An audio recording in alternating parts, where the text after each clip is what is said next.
Alrighty, welcome back to Shop and Ball.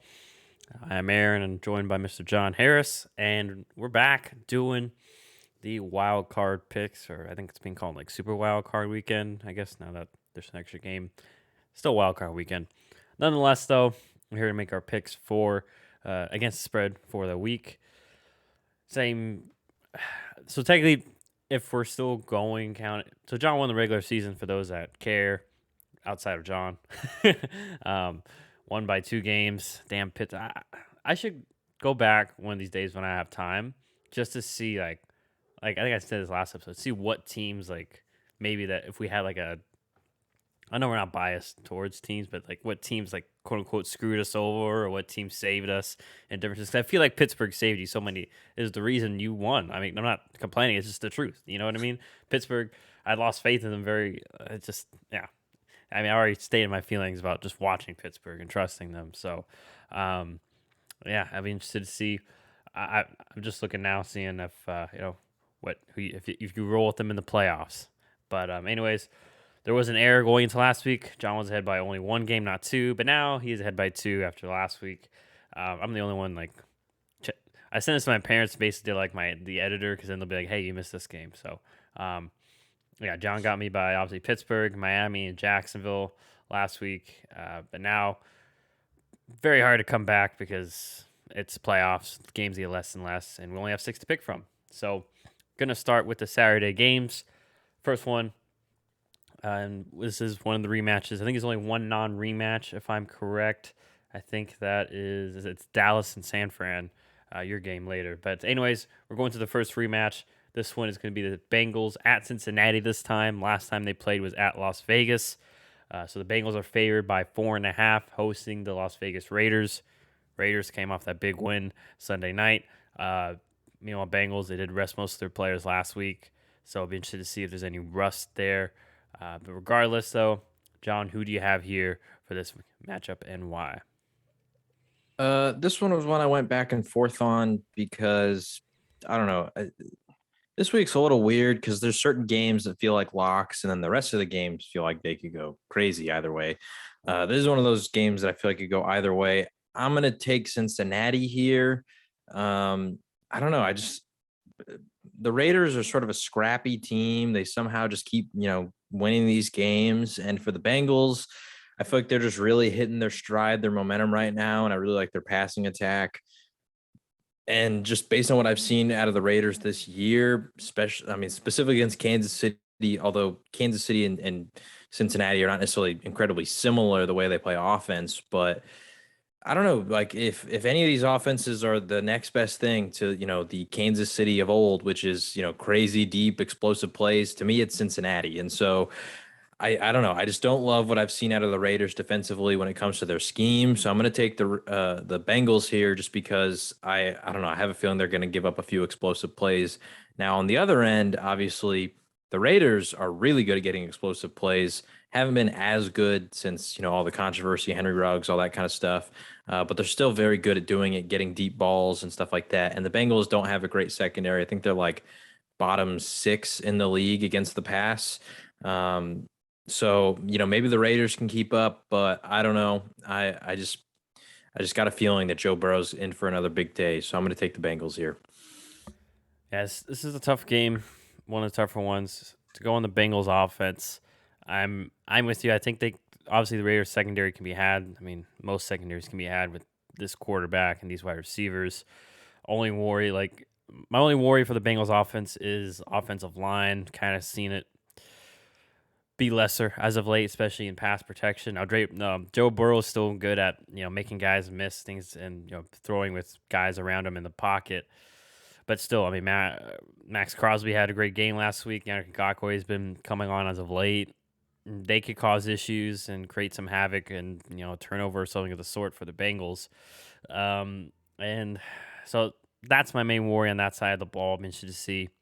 I believe Joe Mixon should be back. I'm not sure 100%. I didn't look. I should have looked that beforehand. But if he is back, I would hope that the Bengals can be patient with the run game and then maybe find ways to catch the Raiders in man to man and take advantage of that with their great wide receivers.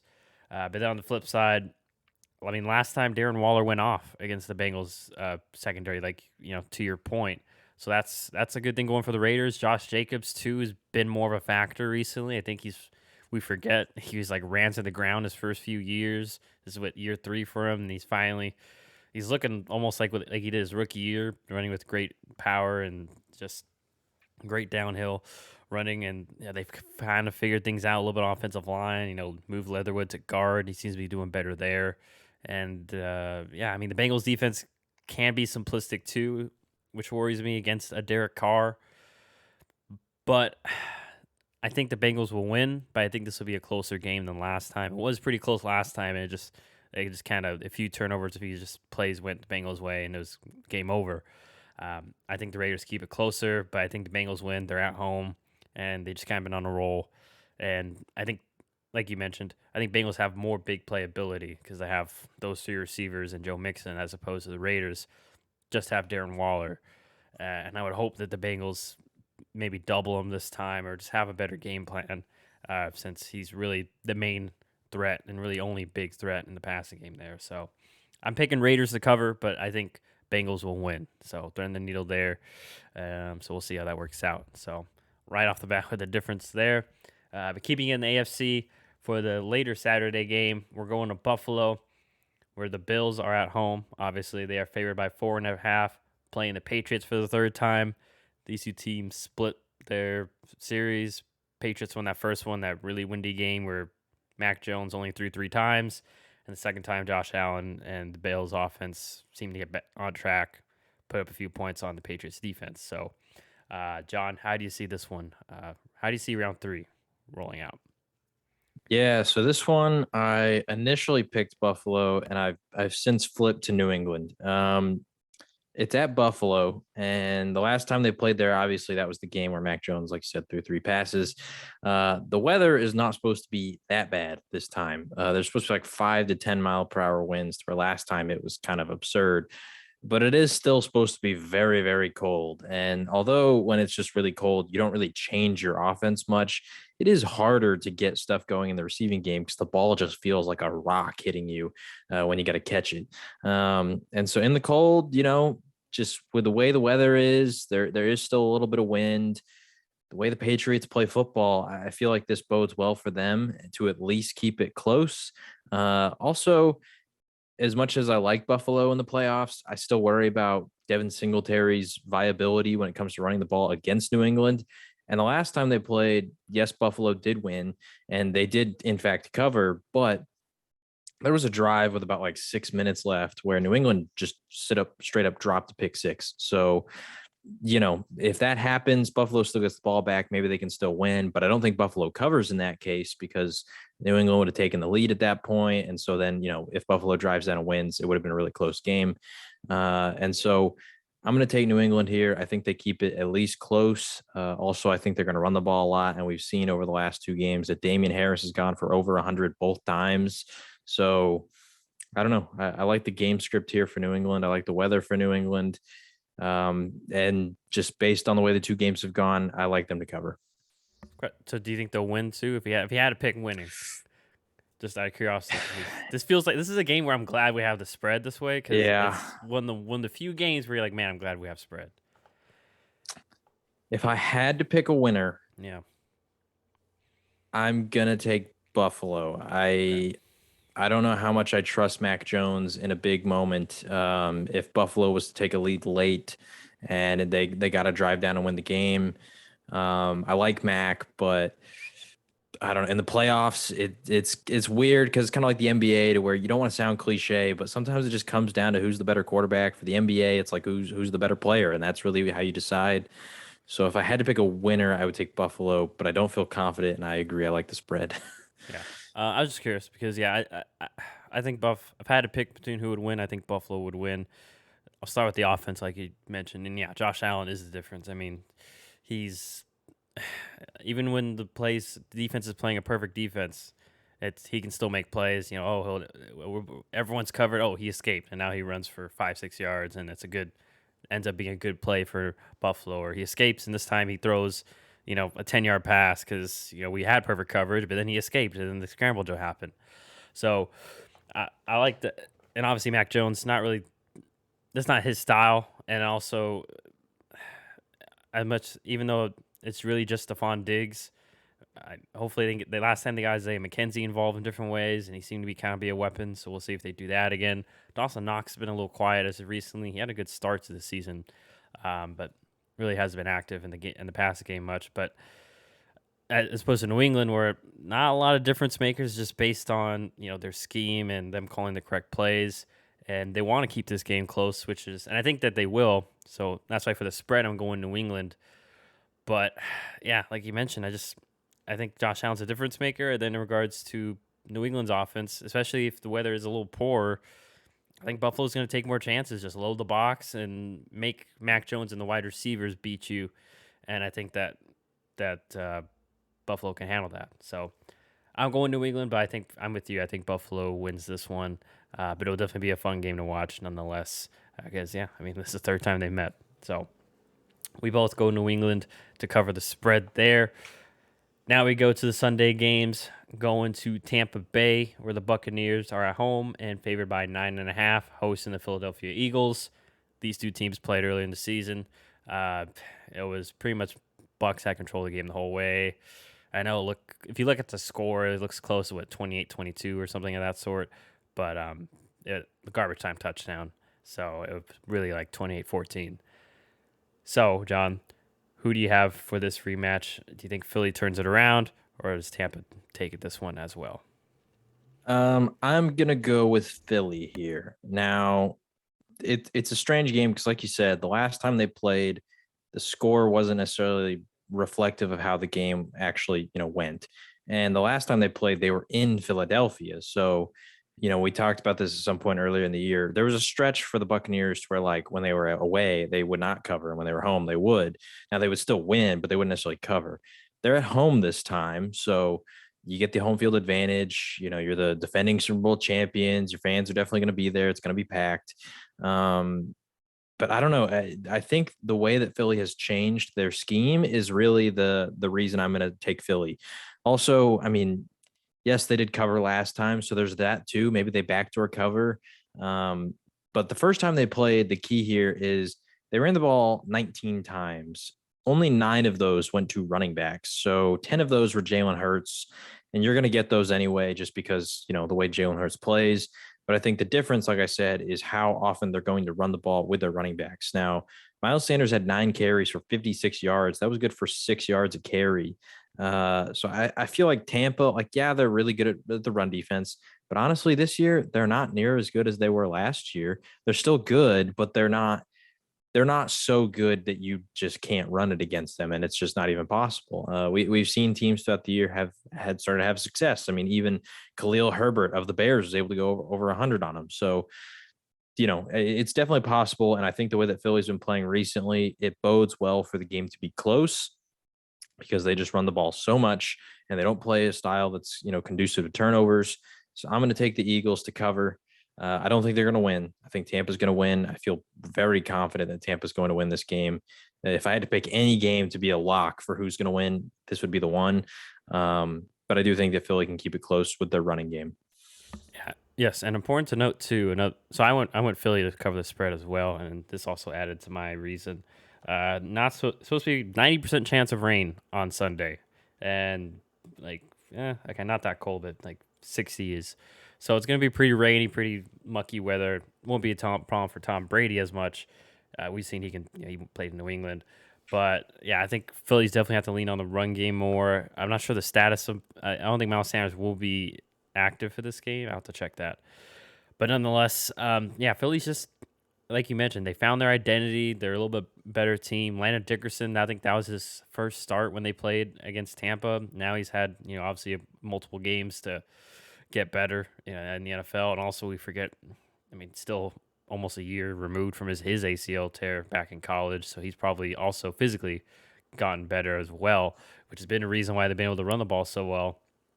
Um, but yeah, the thing that scares me is Philly's defense, but that's where the rain might come in and help. Like, well, Tom can't throw in, has no problem throwing in inclement weather. Uh, it's still, they're still viable to have wide receiver drops, just, not poor routes, guy slipping. That all is likely to happen in the rain, and I just think Philly will keep it close. But yeah, at the end of the day, I think Bucks handle their business and they win this game. Uh, and I have nothing else to really add because although maybe Philly has a chance if that front four can get pressure, which they can. They have a really good front four and obviously a really good offensive line. So we'll see. That'll be a very interesting matchup in regards to this game. But nonetheless, it's just Philly's just not there yet. I think is really how we both feel. So we both agree Philly covers, but we both agree that Tampa Bay will win for this game. I think that was one of the easy ones there. But now we go to your game. Going to Dallas, where the Dallas Cowboys are at home. They are favored by 3.5, hosting the San Francisco 49ers. Where's your head at, John? I want to hear your pick first. Okay. I picked the 49ers to cover. And if I had to pick a team to win, I'm going with San Francisco. They're kind of on a roll. They've kind of been in playoff mode the past few weeks, just fighting to survive. And I think, so starting with their offense, the one thing that scares me is if the game lies on Jimmy Garoppolo's arm way too much. And I think that's the key for Dallas' defense to win is Dan Quinn, you got to find ways to stop the run. It's also very interesting, too. Dan Quinn, Kyle Shanahan go back to their Atlanta days. He also kind of threw Kyle under the bus a little bit. So that's also a very unsaid, interesting headline there. But, yeah, I think Dallas can be ran on a little bit, and especially with San Francisco getting Trent Williams back. Elijah Mitchell's been doing really well recently, and same thing, they still incorporate Debo.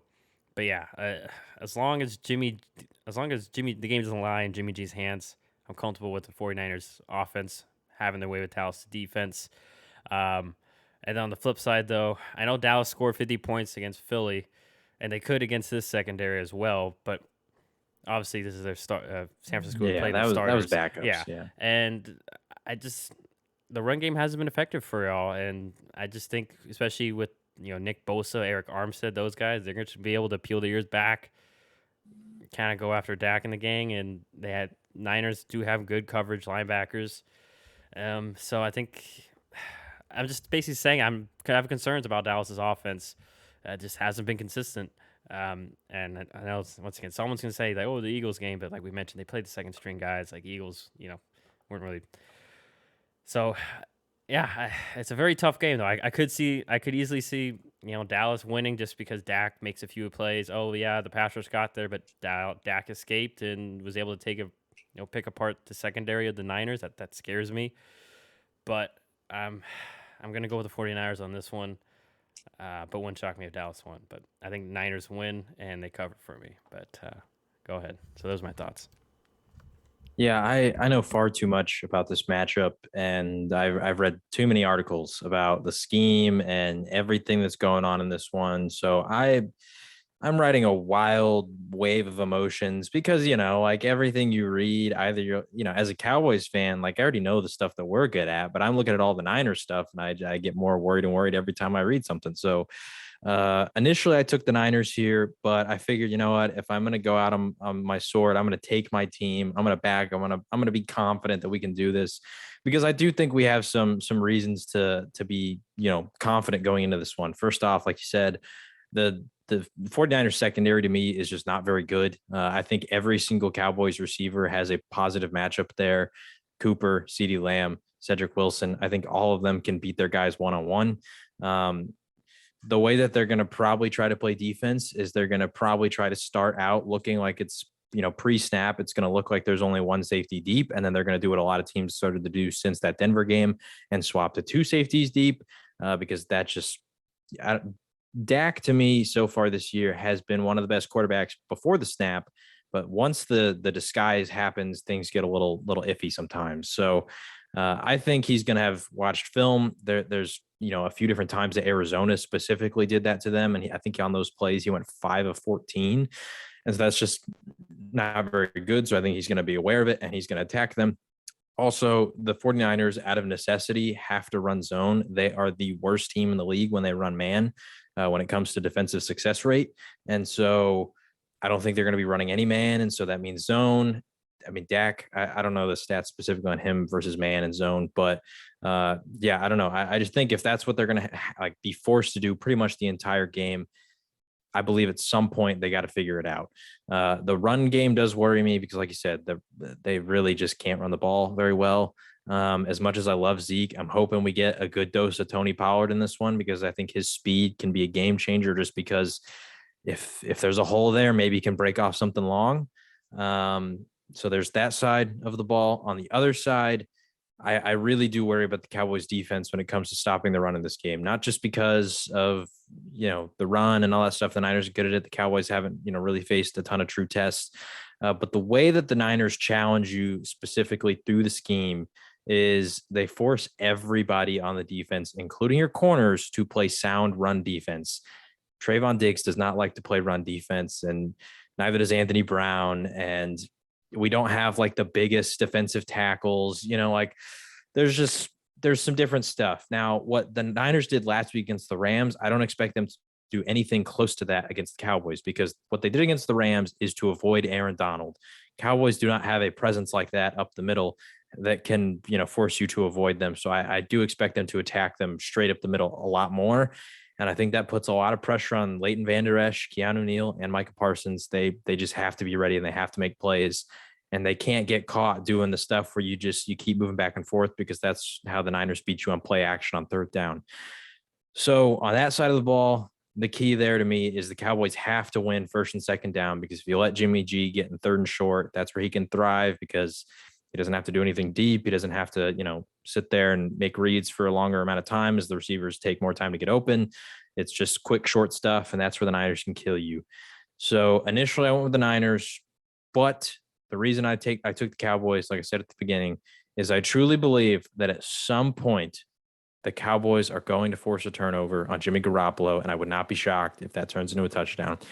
Jimmy G on the year, I think, amongst the 32 starting quarterbacks, is the second worst when it comes to turnover-worthy plays during the games that he plays. I think it's like per game. So he puts the ball in harm's way, and he's not very good at throwing deep. Obviously, with Deebo Samuel, George Kittle, you have guys who can make plays after the catch. And so I don't expect them to necessarily try the Cowboys very deep very often. But I think if there's some point where that happens, the Cowboys and the way that they have been pouncing on teams and forcing turnovers against Jimmy Garoppolo, they're going to make one happen, at least one.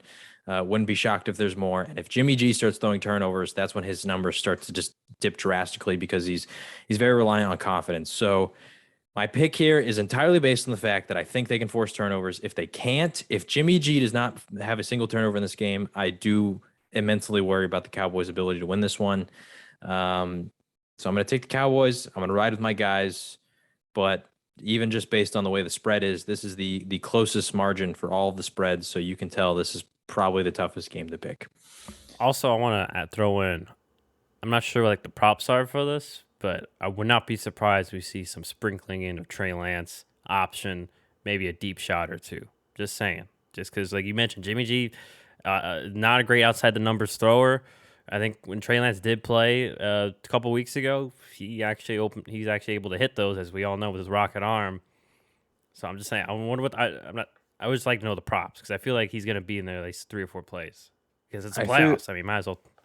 I threw this odds out there way earlier in the season, but if you can find a line out there for Connor McGovern scoring a touchdown, I mean, listen, if there's any week to get real crazy and creative, it's this week with Connor McGovern at fullback, and maybe you toss him one. I don't know. Anyway, I'm riding with the Cowboys, but ultimately both front sevens to me are going to determine this game. Yeah, that would be a fun one to watch. I actually have my friends coming over for that one. Except one of them is going to this next game. He's a Steeler fan, though. Going to Kansas City with the Chiefs. Yes, they're at home, favored by 12.5, playing against the Pittsburgh Steelers. Steelers somehow, we all know how, but they snake their way in as against my preference. But anyways, Kansas City favored by 12.5 against Pittsburgh. I'm going with Pittsburgh to cover. Obviously, I think we both feel Kansas City will win this one. This 12.5 is a lot, and I think Pittsburgh's game plan early is just going to be eat clock, make it a close, ugly kind of game. Try to make it, the Pittsburgh-Baltimore game that we saw last week style. But I would imagine, and if there is a time for Patrick Mahomes to get back to being Patrick Mahomes, it should be hopefully this week. Um, Pittsburgh's defense can be run on, and imagine that will probably be the game plan. Hopefully, is incorporate a few screens, maybe so that T.J. Watt's not gonna to prevent T.J. Watt just from flying upfield, getting after Patrick Mahomes, because Mahomes has been very skittish in the pocket this year. That could be due to the toe injury. That's one of the reasons why he's not the same, just because he's just been more aware of pressure. But end of the day, I'll keep it short. Why I think Kansas City will win is Pittsburgh's offense with Big Ben. I just don't see many opportunities for him to make big plays, and it's just unfortunate because we mentioned this is a very talented Pittsburgh team. It's just quarterback's not really at that level, unfortunately. But Kansas City defense is pretty good. I don't think Pittsburgh will be able to have a lot of success, anyways, if they have that conservative approach. So I'm going Pittsburgh to cover, but I think Kansas City will win. What about you, John? Do you think Kansas City will cover? I'm gonna go with the Chiefs here. I think at some point the dam will break, and the defense, as good as they are for the Steelers, they're not going to be able to stop Kansas City. Although Kansas City hasn't necessarily been the crazy explosive deep play offense that we've seen in the past, I still think at some point they're going to make some big plays. And I don't know. I don't really trust Big Ben in the offense to make a whole lot happen when it comes to scoring. Do I think they can get yards? Yeah, I think they can get yards. I mean, this is, if you're into betting, there's a prop play on Big Ben for over passing yards this week. It's at like 220 or something. And a lot of people are really high on it because last year, in what people thought might have been Big Ben's last game against Cleveland, the one where I think he threw like 4 interceptions, he threw for like 500 passing yards because they were down like the whole game. They were down 28-0 at the end of the first quarter. Like they were already and so they were just having to sling the ball. And honestly, I'm not saying he's going to throw for 500, but I think they're going to get down early. And so I think that Big Ben could definitely put up some good yard totals, but I don't believe in their ability to turn that into touchdowns. Their offensive line isn't very good. And Kansas City on the year is one of the best defenses at preventing wide receivers specifically from scoring touchdowns. I don't even think they've allowed double-digit touchdowns to wide receivers on the year. That might have changed after the Bengals with Jamar Chase getting a couple there, or 3 or whatever it was. And so maybe that number has jumped over to double digits, but for a long time this year, they've been very good against stopping wide receivers in the red zone. So it's going to come down to like Najee and Pat Freiermuth. And do I think that I believe in their ability to keep up with KC? I don't. So I'm going to take the Chiefs to cover.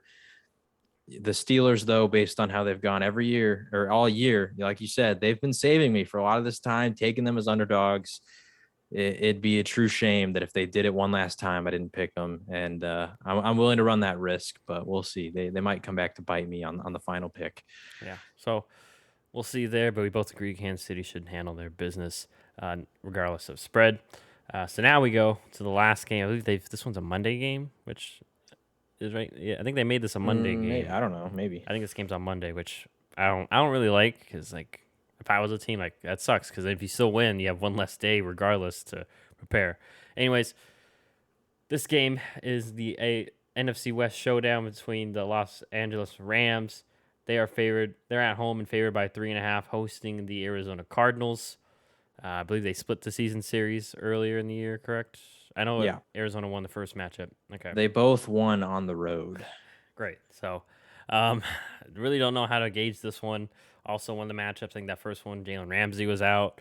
That's when the Cardinals won, but also Cardinals don't have D-Hop this time. So, nonetheless, these two teams, this is a very tough game to pick. I think we mentioned last episode.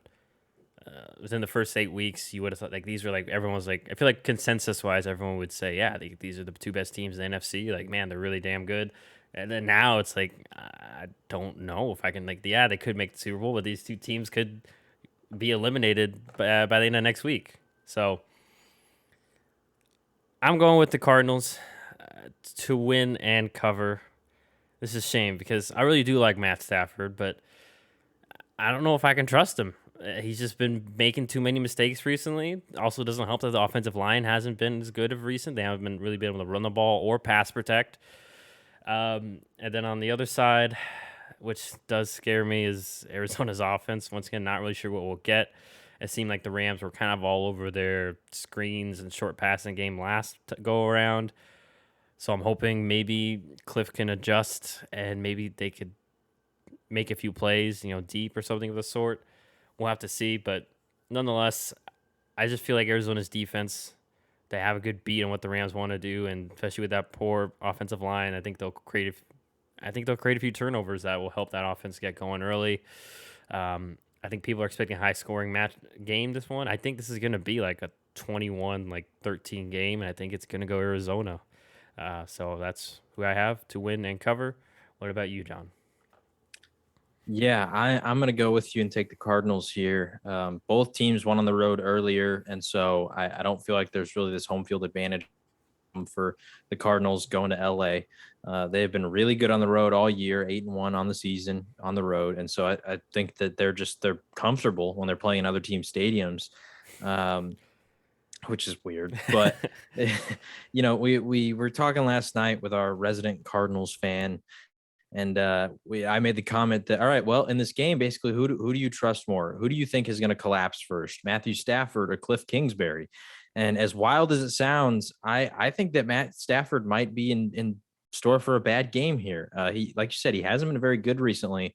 But the key that I think is the differentiator for me is what you said about the offensive line. They've been really poor over the last couple of weeks, and the Niners in this past game, they controlled that Rams front when it came to the second half, specifically during that comeback. Nick Bosa and those guys, they really just took control of the game, did not allow the Rams and Matthew Stafford to get comfortable. And with JJ Watt being back this week, Chandler Jones there, that duo, and just the Cardinals' lack of corners, I think Vance Joseph and what he's going to do is what he's been doing to a lot of teams. That's where he does these crazy disguise things where he throws like 8 people on the line of scrimmage and you have no idea who's coming. And with the state of that offensive line, I just don't trust them to be able to protect Matthew Stafford here. And I don't trust Matthew Stafford to not throw an interception, even against a secondary that doesn't really have a lot of talent on the back end right now, specifically at corner. I think Cooper Kupp is going to be a major matchup problem. But outside of that, I mean, how how involved is like Odell Beckham going to be outside of like some deep throws and maybe a few red zone targets? I'm not sure. I'm not super worried about Tyler Higbee because, Arizona has very athletic linebackers and safeties who can guard tight ends very well. So I don't know. I don't know how much I trust the Rams in this offense. And it's crazy because I'm a very big Sean McVay believer, but they just haven't been impressing me in the second half of this year. And although the Cardinals haven't really been impressing me either, the biggest way to neutralize Aaron Donald and Jalen Ramsey is just Kyler Murray running the ball and keeping the play alive. And I think we're going to see, unlike a lot of the second half of the year, it's playoff time. So I think we're going to see a lot of QB designed runs, which we have not seen for quite some time. And I think we're going to see Kyler just use his legs to keep the play going. So I'm going to take the Cardinals with you. It's a tough one because, Yeah. both teams have won, and the Rams, they won last time, but I don't know if I can trust Stafford.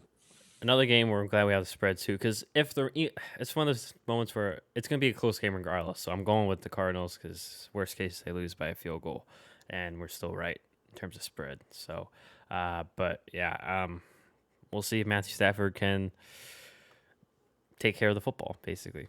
So those are the wild card picks. 3 differences. Like I said, like I always say, we're probably gonna end up splitting them or something. I know it'll be 2-1 per se, but we'll see. So those are the picks for wild card weekend.